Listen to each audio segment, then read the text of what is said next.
All right, we are live, and this is Live with Sondra, and I'm your host, Sondra Shannon, CEO of Gatemaster Technology. And today I'm super excited for this show because I have a very special guest who's coming on today, somebody that I got to spend a good amount of time with, a full day on Capitol Hill, but also during one of the IAAPA public affairs conference. I got to know this person and I've got to be mentored by this person. And yeah, when they told me that we would be paired together on Capitol Hill, I was like, yes, I felt like I won the lottery because this is somebody who is so knowledgeable about the topics we're going to discuss today. And today's session is titled Beyond Borders and How International Staff Elevate the United States Attractions, if that just gives you a little bit of an idea of who I'm talking to and what we're talking about. But this person was so knowledgeable, not only on this issue, but the issues that face the attractions industry that we were sent to talk to our lawmakers about. And, just taught me so much about how to advocate for our industry and how important it is for us to do that. And I'm super excited to introduce you to Renee Clarke. Renee has over 12 years of experience expertly navigating the summer work travel programming and engaging diverse stakeholders across the United States. Her dedication to recruitment, onboarding, and support for host organizations elevates the experience for J1 students and has driven a lot of education and advocacy for this program. She's a seasoned speaker. Renee has shared insights at notable industry events and has actively contributed to IAAPA's advocacy efforts in Washington, D.C. A fun fact about Renee is she is a self proclaimed skee ball specialist and speaks Japanese at an international level, which is no small feat, but I love skee ball stuff too. So, without further ado, if I may introduce you to Renee Clarke. Renee, welcome to the show. Thank you so much. I'm so excited to be here. And that's very flattering that you hit the lottery with me. I felt I hit the lottery with you. It was so cool to be able to go to different delegations across your own states and to be able to give a lot of great examples. So this is a lot of fun. Thank you for having me. Of course. Well, I love that you say you're a skee ball specialist because I always say I'm a claw machine specialist. Like that's Oh, my, yeah. I mean, that and laser tag. But I'm all talk. I love to challenge people because I will win like 20% of the time, but I'll just talk a lot of smack. So looking forward to IAAPA. I've actually invited people. I'm like, let's find a skee ball machine and just we'll figure it out. So it's a I love fun. it. I love it. Well, Renee, before we jump into this, because I have a lot of questions for you today, Yeah. because this is such a big topic and it is something that affects attractions. And with regards to affecting attractions, actually helps them continue to move this business and this industry forward because Hmm. what you're doing is really helping them figure out how they can conduct business with seasonal personnel shortages and things. But before we get started, I mentioned here that we were just as we were starting the show, that you and I got paired up at the IAAPA Public Affairs Conference, which was an amazing, life changing experience for me. I kind of didn't know what I was getting myself into. IAAPA, I was sponsoring the Spy Museum meetup, and IAAPA said, "Hey, well, you're already going to be there. Why don't you come along, sponsor this event?" I had not never in, and I'm sad to say that in my 25 plus years of being a part of IAAPA, I'd never been to that event, and I realized that I'm never going to miss it again because it was Absolutely. so important. Hmm. And I truly mean that. Like I felt like I won the lottery because having getting to know you those few days that they were training us, Hmm. and and Zach was so great for my IAAPA and making sure that we They knew how to address the issues. absolutely, yeah. The that team, the whole public affairs team for the IAAPA North America team. Really, this is my third time going, and it had been a while since I had been there, and it has it's so evolved. I mean, they had all these experts, speakers and analysts, and an amazing pedigree of people that came through and educated us all about the different 6 talking points that we were going to be there talking about. So we spoke with, not only did we speak with such confidence because we were prepped, but sharing the knowledge around the room. I know that all of our conversations were not only customized to the area that we were, but they were authentic and giving real examples and having, me, I'm with a J1 visa sponsor, and, to be there with someone who is like you with the technology and with Game Master, it's like, this is someone who is a very different side of the industry, that we were able to still seamlessly have these conversations and engage staff. And I know we even got, for one of my other states, we actually did get to see a senator. So that was really cool. But it was such an interesting mix of operators, park owners, people that were in different levels throughout their own parks and attractions, some FECs, and some even, such a great diverse group. And I think we all really got to share that same message from our own pockets, that really, I think, elevated every talking point. So it was a really good time. Well, and I have to say, one of my favorite moments, well, there was a whole bunch with you. I mean, We had fun. We had a lot of we fun. did have a lot of fun. I mean, it was a fun day on the hill. And some of my favorite things were, I mean, what we saw, because today is election day, so Yes, it's a big day. we So voted. we're talking about our time up there, and I'm sure they're very busy right now. But I think we Yes. saw Bernie Sanders, the senator that has the sweatpants. Yes, yes. Do you Yeah. Oh remember my his gosh. name? He's from Pennsylvania. I don't know. He's like 12 feet tall.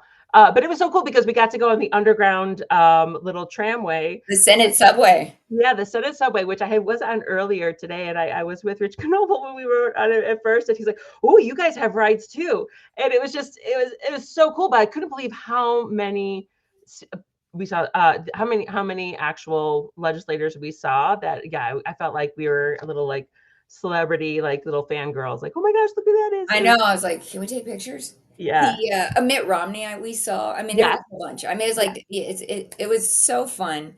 One thing that that I also just enjoyed was our conversations, because I know that you represent an international workforce that is so needed in this industry. Mhm. And one of the things that I don't know, I think I've shared on this show. I don't think I've shared on the show, but I do share with friends of the industry sometimes, is, how I got to be in this industry, and my love for this industry came from is, my mother was a guide for exchange students. And so she would go to Disneyland every week with these students, and she convinced her boss to let her bring us with her, because we didn't have the resources to really go, so that's how we got there. But we Mhm. got to spend time with international exchange students often and learn about different cultures, but then also have these amazing experiences in parks that, I just things that few can truly understand. And I know that Right. you understand this because you're also a host for exchange students, Mhm. and all that you do. Yeah. I'm curious, because we're mentioning cultural exchange. How do international staff, such as those in the J1 program, enhance the guest experience at attractions? Absolutely. So I'm going to take a slight step backwards, because the J1 program is through the Department of State, not the Department of Labor. And being through the Department of State, it's a cultural exchange. It's a public-private partnership, and it's a cultural exchange with a work component. So these international university students, they have to be an active university student in good standing, coming from all over the globe. I know Greenheart, we bring in students from 30 countries that come in onto the program, and they come for their break. So they are adding to the seasonal workforce, because the U.S. employers that bring them on, they have to be seasonal. They have to be seasonal, and they have to be dedicated to cultural exchange, and they have to look out for so many different aspects of the program. So not only do the students enhance the actual season that they're in, because they're adding to the workforce, they're subsidizing the workforce for the summer, but or for the winter, even for our friends coming from South America for the ski industry. But we're at attractions all over the U.S., and they are adding something different. One of my favorite things that I get to see when we do get to see the participants, or we get all the awesome photos from them, is when they have their name tags and it says the country that they're from. And that alone is a conversation starter. We get to see that the guest gets to meet people from, maybe they've never left their own state, not only the Yeah. country, because what a privilege it is to travel internationally, but it's a conversation starter, and in some of these communities, really bringing in that diversity, and that is such a perk also for the U.S. staff, because some of them, again, never even left their hometown or their state, or let alone the country. So the whole point of these programs through the Department of State is that it's people to people diplomacy. So they're helping supplement the workforce. They're here, they're getting paid. I mean, they're active university students, so they're not studying here, and they may not be able to come onto this program if they didn't have this job to be able to come and do there, because studying abroad is expensive.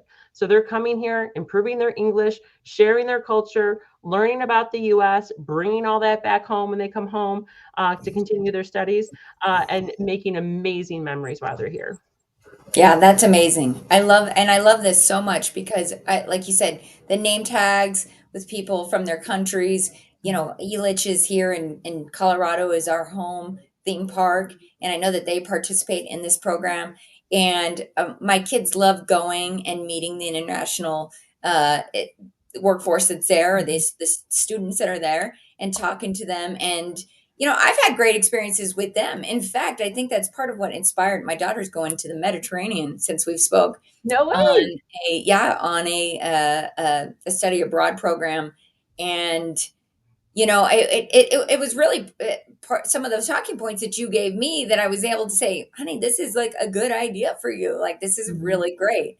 And she's also looking at some other things like that, but just inspiring not only a global economy, right, but Yeah. what we're doing for our attractions economy by supporting this.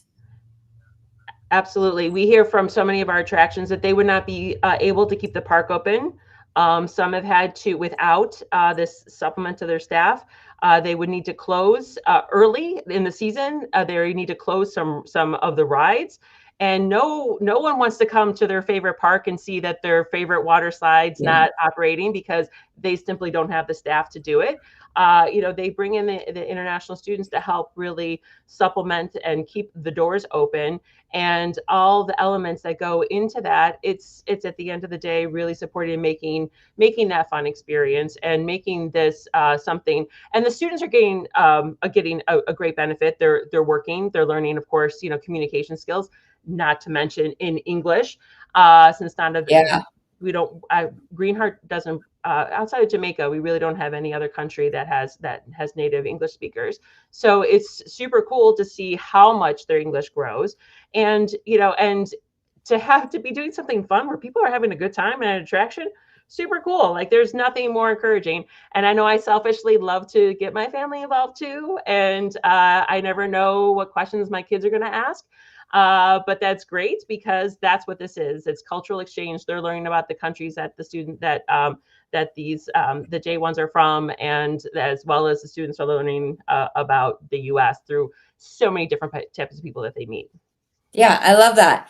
Well, I'm curious, what are some of the unique challenges that, attractions that face when integrating a international seasonal staff program like this? And, how can these be addressed effectively? I mean, is there, if there are challenges, I'm sure there are, Yeah. because it's to Yeah, some so degree. thanks for asking about that, because my mind immediately, as a J1 visa sponsor, someone who works with onboarding our hosts, and my mind automatically goes to topics of housing and transportation. Yeah. So our the amusements, of course, and even things that are any of the seasonal businesses that's eligible to hire on this program, they do need to look out for the housing and transportation, because they need they they're not coming with a car. They're not coming with, a dormitory. They need to find a place that the hosts need to find a place for our participants to live. So that's one of the first things. And when they are looking not only for what type of housing, making sure that it's safe, making sure it's a place that you would want your own kid to live, that it is within that's a safe location, and that they do have access to cultural amenities or even just amenities overall. If you are in a more rural place, an attraction can simply coordinate activity to go to the grocery store. If they have a van secured, that they have one of their staff constantly doing, so they can shuttle the students back and forth to be in time for work. Those are the things that immediately that are things that need to be one of the challenges that need to be, I don't want to say a challenge, but those are the attributes that need to be planned out, because we are, and we're doing this ahead of time. I mean, we are onboarding our host organizations now, so that we can prepare, because then once they have all those elements in place, then they're interviewing the students. I don't want to go off on other tangents about the different aspects of the program. But that's what us as a visa sponsor, we're here to walk our hosts through that and to walk them through the step-by-steps and what's going to make a strong program. And the second way I want to answer your question about what are some of the things that they need to, the unique challenges, is even just making sure that the American staff and managers are able to answer the questions, that they know that they're there to engage with these workers just like their American counterparts. It does help. We do provide training for our employers. We call it our host, or we call our employers our host organizations, because they're not just giving them a job. They're doing so much more. Right. They're looking out for these different attributes and providing cultural experiences, which is so key. But that their team knows how to support them, and actually they can point them to the right person if they do have a question. But then that they are looking out for the overall experience. Well, so you kind of answered my next question, which was how Greenheart Exchange supports host organizations Mhm. in onboarding their staff. What is there anything else that goes into that? Because I mean, you've mentioned a lot: the Yeah. housing, the transportation, the Hmm. safety, Hmm. the mentorship, because they Yes. are employees. They are employees, and Greenheart, being a designated visa sponsor, we are designated by the Department of State to do this. So what we look out for, as all sponsors do, we look out for the health, safety, and well-being of our participants.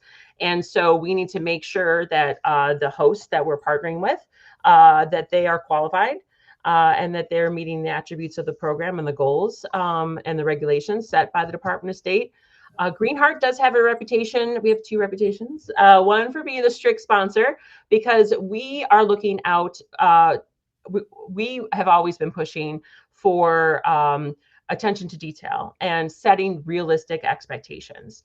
And by us doing that, the participants know what they're getting into.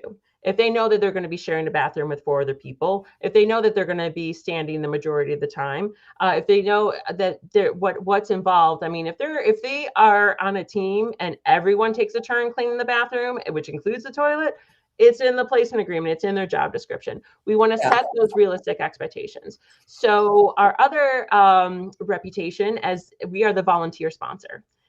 So we really, really encourage our hosts to, all of our stakeholders, to have a volunteer component to what they do. By that, with the cultural component where they have to engage with the U.S., the employers need to coordinate something. And it doesn't have to be something over the top. It could be a trip to another local attraction or to your state capital, and those are awesome things. But they can also, there's also the low-lying fruit of having whatever your whatever you're doing with your domestic staff already. If it's ride nights, if it's discounts nights, it's disco party in the back room, whatever it is, that's already things that we want our participants to engage in, because that's how they're going to get to know their coworkers.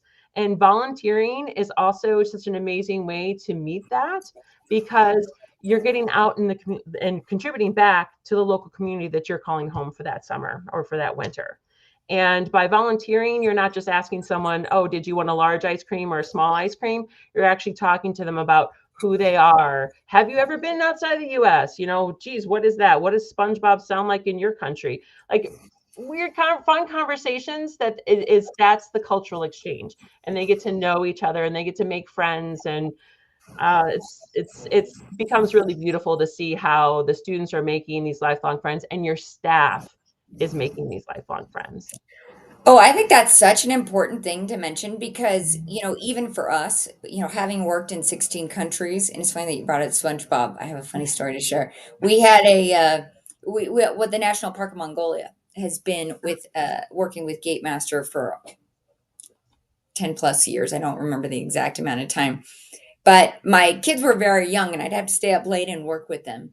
And it was hilarious because their English was so great. And one time I asked them, "How did you learn English?" And they said, "SpongeBob." No way. Yes, they said watching SpongeBob. That's how they learned Awesome. English. And we would just laugh about that all the time. But, I think what you're speaking to is even an even more important part of this conversation. And that is that like our lives here in the United States get enriched by these programs because Mhm. we are learning about the world, Yes. right? We're learning about the world. It is so important to have different perspectives and worldviews. And Mhm. it's difficult to gain that without meeting people from different places and having Absolutely. exchange with them. And, that kind of brings me to, some of the conversation around advocacy and industry trends. Mhm. And I'm wondering, with regards to industry trends, what trends are you seeing in the attractions industry that use J1 visa staff? And how do you expect to see these trends evolving in the coming years? Well, something that you had mentioned about just that global aspect. I mean, we have some parks that are all over the world, right? And Yeah. so it's really cool that they're able to bring students in from that country or that culture, or at least to just get their staff kind of thinking in a more global mindset. But even something that's small, even for a park that's smaller, for example, we are seeing, and I'm going to answer this question in a slightly different way, but yet still because of trends, is that we are seeing our hosts invest in housing. Either they're building a dorm or they're buying houses. We are working with a park in New Hampshire that has bought 13 houses, and they've made that investment because that's the cost of doing business. They know how that their students will get back and forth safely. There's a lot more volunteerism and a lot more company people living out their mission through this program. You can say that you're a global company, you can say that you have a global mindset, but when you're walking the walk by having students from around the world and students with various levels of English, and you're doing international potlucks, or you're all going together to do a volunteer project together, that's really living out what your mission is. And so having that commitment and even these community partnerships where the parks and attractions in any seasonal business, they're coming together to support the program and elevating the program. That's key. This program has been around since the 60s as part of the Wow. Hope Initiative, late 50s, 60s, and it's come such a long way. And so having a strong experience, our participants that we call the international students participants, where the participants have a great experience and they go home and share that experience. Not only is it for people to people diplomacy and talking about the US, and now they're ambassadors. Not only were they ambassadors from Mongolia or Kazakhstan or Romania, wherever they were from, but now they're ambassadors for the US back home.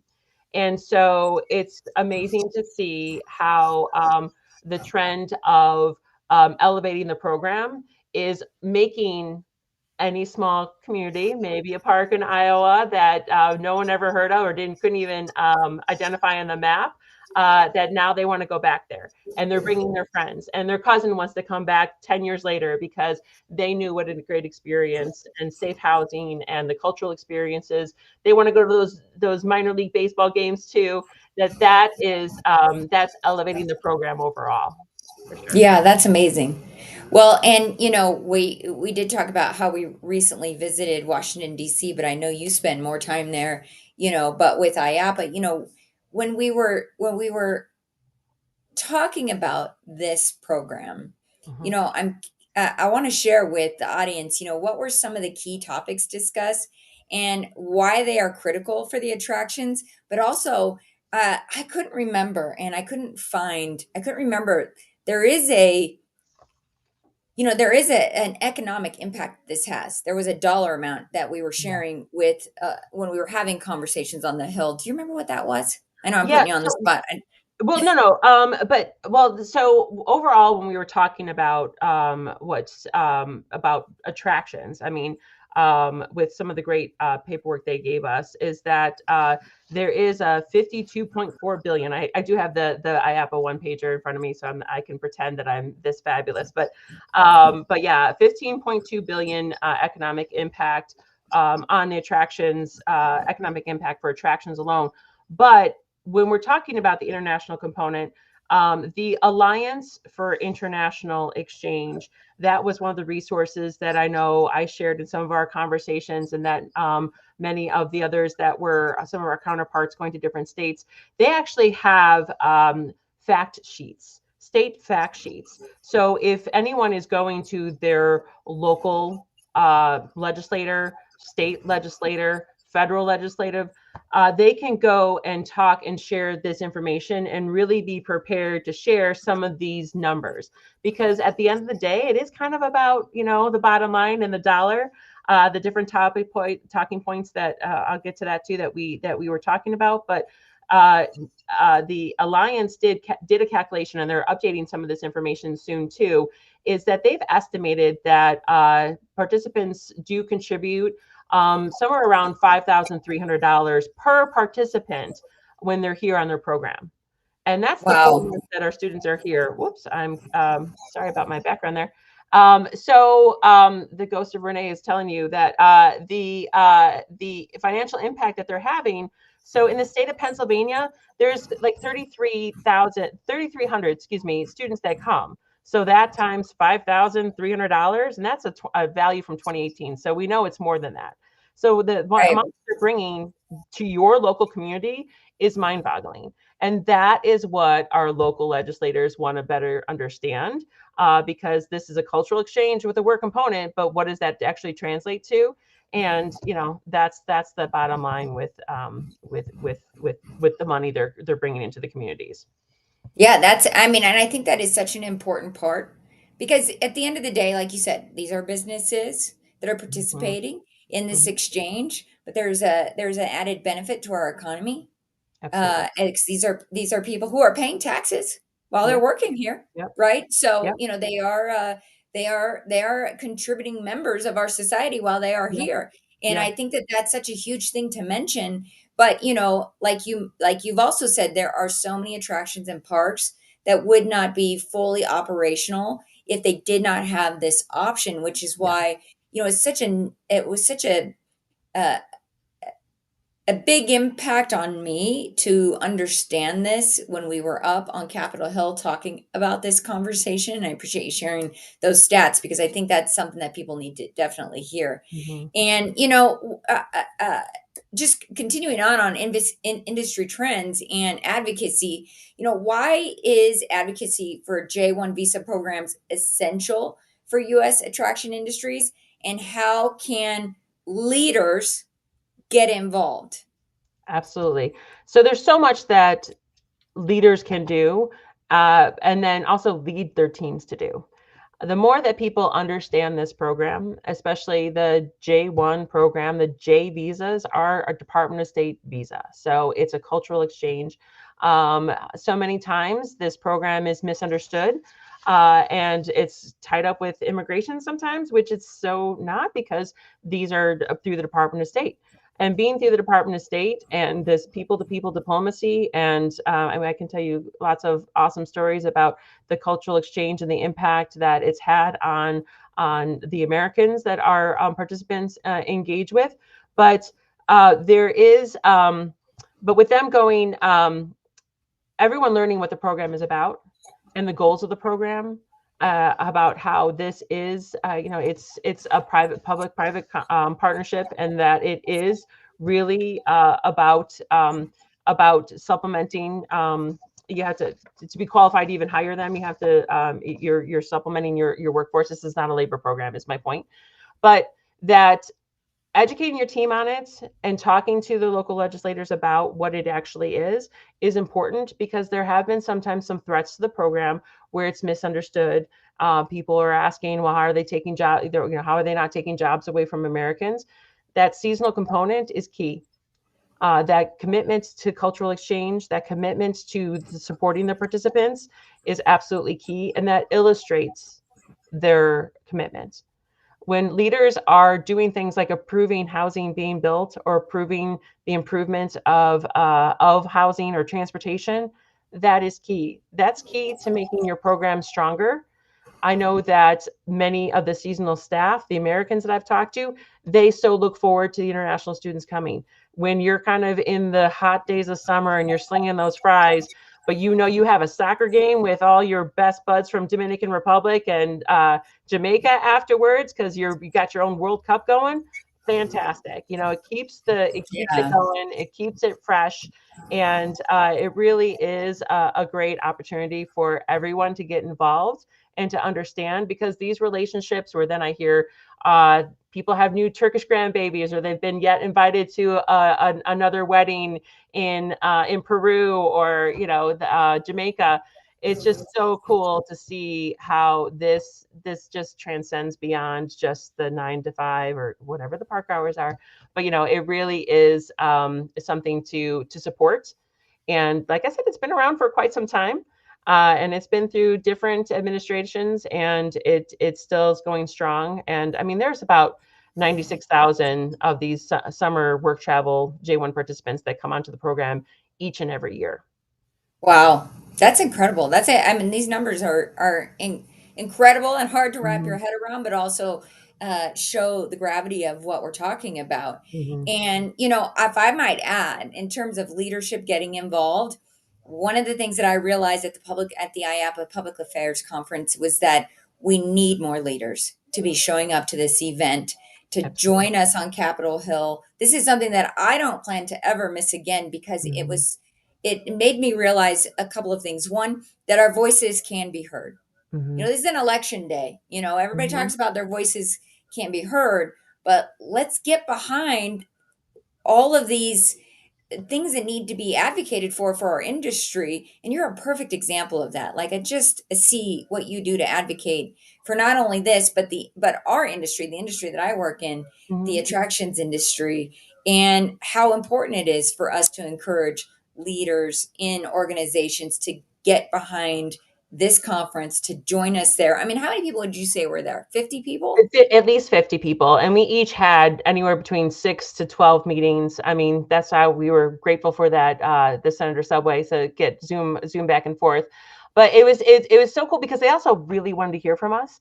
I think Yeah. it really helped that, when you have attractions, or you have, I know SeaWorld was on one of my meetings, and it just, when you have these fun names. My very first IAAPA, I was partnered with the Hank Salemi, who was the president of Six Flags at the time for Illinois, the Illinois location, and everyone was very eager to welcome us. We got a amusement park in the title, and it was they were almost blown away, I think, with some of the things that we were talking about. And you gave so many great facts and statistics about how it affects your community, and so it was so cool for them to just be so receptive, because the door was already open, the table was already set. They just wanted us to really fill it up, and that they were eager. And we met with freshman senators and freshman legislators, and pretty senior ones, seasoned ones, but none of the staff were like, yeah, we've heard this before. They were so excited to hear from us, so excited to hear about the 6 different things, if it was ride safety or drones or credit card fee transactions, that these were things that are affecting the bottom line and affecting the amusements across their state, across their areas that they're representing, and they needed to hear it. So thank you for encouraging leaders to come, because this program is so evolved since the first time I went. I think it was 2016 that I went for the first time, And it's been so cool to see. And the team is so amazing. The public affairs team, led by Keith, managed by Zach. It was just such an awesome event. Yeah, they are amazing and so knowledgeable. I mean, I learned so much. Walking around with Keith and Zach.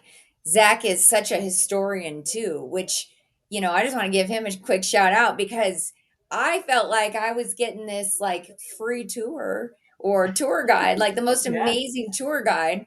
And I just have to bring up something funny. Remember we met that rival group, a rival conference, and they needed a Yeah. kung fu fight on the stairs of the Yes. Willard, which is where Captain America, if you see that, ever seen that Captain American scene, Yeah. on the steps of the Willard, and we're there, we're ready to go to dinner. I'm in my heels, you're in your heels, and it just I have so many fun memories, but that was just such a fun event because we had this group that came to us and said, we're on a scavenger hunt, we need a picture of us kung fu fighting a Yeah. Yeah. rival It was conference, a little video and kung they fu filmed fighting. us. Sure, let's do this. Yeah, it's And awesome. I might have to share that photo in the comments because it's hilarious and no one would ever believe that happened. And but at the same time, like, it's such a fun event. It's life changing. Like you said, we need to get more leaders involved. It would be great if we could see hundreds of people Mhm. from our industry representing. And you're so right. Our representatives from each state wanted to hear from us. That was one of the biggest things that surprised me, was how receptive they were, how thoughtful they were about Mhm. the questions that they were asking us, Yeah. and that they gave us opportunity to say, let us get you that information, Mhm. that IAAPA taught us how to follow up. I mean, Yeah. and IAAPA did a phenomenal job organizing this, because I think your average person who is just getting started with advocacy wouldn't even have the slightest clue of how to organize all of those appointments.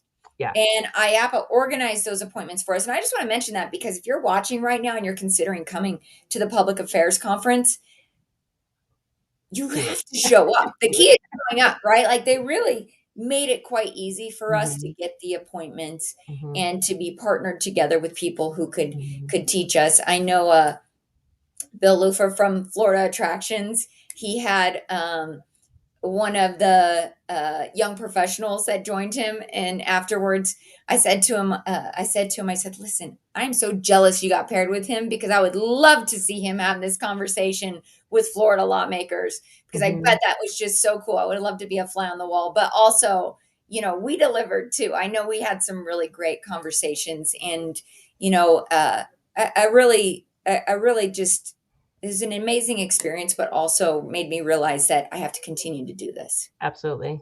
And And do it, and you can do it on your own at back at home. I know yes, one of the cool things with Greenheart is that we do, and we support this. I know that we can talk for 2 more hours about how the supported cultural exchange and all these things, but one of the cool things that I was able to do, even when I went to go to Ocean City, Maryland, this summer, to see our students in action and to meet our employers and to see things them on the ground, is that we did build in a local congressional visit, and it was super easy. It was, and they asked great questions, and we even had someone come in from DC because they were interested in the topic. And you well, grab people that are local, like in our case, bringing people that their constituents. It was really cool because they got to hear from us. We got to see them on their home turf, if you will, and it was. There's never an opportunity to not do this when if you're having an event, if you're having an employee night or a potluck dinner or a volunteer event, invite your local representatives. Or even if you're looking for a cheap, easy cultural exchange opportunity, Donuts with the Mayor. One of our hosts does Donuts with the Mayor because that's free, and they love meeting the international students. I hosted an exchange student last year from Italy. Super cool, super way to like live out this program. And one of the cultural engagements we did was that we did kind of a potluck at a fire station. And then the firefighters were so fascinated to hear, well, what is it like in your country? And to hear how that played out. And there's nothing that's too small or too big. So it's just really cool to bring people to and just invite them so that they know it's on their radar. They know what you're doing. They know how they can point to it when they need to on how this is positively affecting their community, affecting their business, and at the end of the day, elevating the entire industry. Yeah, I love it. Well, last but not least, I just have a Mhm. couple of personal insights and and questions about your professional passion. Mhm. You know, what drives your passion when supporting international staffing programs, and what do you hope to make an impact on the industry? I know that's kind of a loaded question, but I know you're a very special person and Uh, somebody that everyone needs to get to know. So I'm so glad you're here. I'm so thank you again. This has been so much fun. I know that, and we can sit and just giggle too. But I'm incredibly passionate about the volunteerism aspect. With Greenheart, we have international hiring events, and I'm pretty stoked. I get to go to Dominican Republic, and I can't wait to see what our volunteer project's going to be. We braid it into so many of the things that we do, but I've done that personally then I'm a scout mom, total scout mom. I take on the service, and it's one of the things that I love. Like when Greenheart, we facilitate cultural exchange. We have these facilitated conversations. One of my former colleagues has used the analogy of you can be riding along in a car and look out the window like, okay, cool, there's a beach. Oh, it's kind of dirty. All right, gone. But then, or you can be driving that car and you can pull over at that beach and do that cleanup and have that impact. And so I love these things, and even afterwards reflecting on it and what that meant. When we've had students volunteer at places, they were surprised that they got to meet people from their maybe even formerly from their own country. I see there was a comment in here about maybe they met someone from a country they themselves have visited or have always been wanting to go to. But I love the relationships. I love hearing about someone's, like I said, Turkish grandbabies, but to see the fun things and those connections. We had an awesome group of students that they all got matching tattoos afterwards, and it had like this infinity sign. It had some things in a word in each language that they represented. I mean, Wow. they're bonded, and selfishly to see even, some of the impact I've had with my kids doing this. I myself wouldn't be sitting here if I didn't have the fantastic opportunity to go on cultural exchange when I was in high school. That's how I speak Japanese. As I was able to be there for and study, and yeah, just to hear all these amazing stories, to see the impacts, the life-changing experiences that it's had on our students for their own personal development and then professional development. And even for the American staff, is that now they've got friends all over the world and they can just go ahead and make it a little global tour, and or they can come hiring with us and go to one of our 7 hiring events where they can then meet up with some of their former students, and their families can cook them a home cooked meal and just really show them that dedication and that real care that their child experienced when they were here on their summer work travel program. Yeah, that's amazing. And I just love the green heart too, because at the end of the day, like if I can just be a real person and just say that I love the idea of cultural exchange and the love and care that goes into Mhm. what you guys are doing to help facilitate this, what you're doing to advocate for this, and what you're doing to help our industry so that we Mhm. can have every right open. Because you're right, like Yeah. that's what's going to enhance the guest experience on so Mhm. many levels is being able to fully staff your Yeah. teams, being able to allow your guests to meet new people from around the Mhm. world that ends up being part of the experience. Mhm. And you know what it does for the rest of your team. Mhm. You know, the Absolutely. local team members are learning, I'm sure, learning so much, and their worldview is expanding. And this Yeah. is just, this is just a topic that I would love to have you back on to talk about because I Absolutely. think that this is a conversation, like you said, that we could go on and on about forever because it is really an important thing for our industry, but also, just a great exchange with the world, right? Absolutely. And thank you again for being here. But Oh, before I thank you let for you the go, opportunity. in case Thank you. anyone watching, anybody in the audience watching today would like to get a hold of you, what's the best way they can do that? Thanks for asking. So, well, LinkedIn is awesome. That's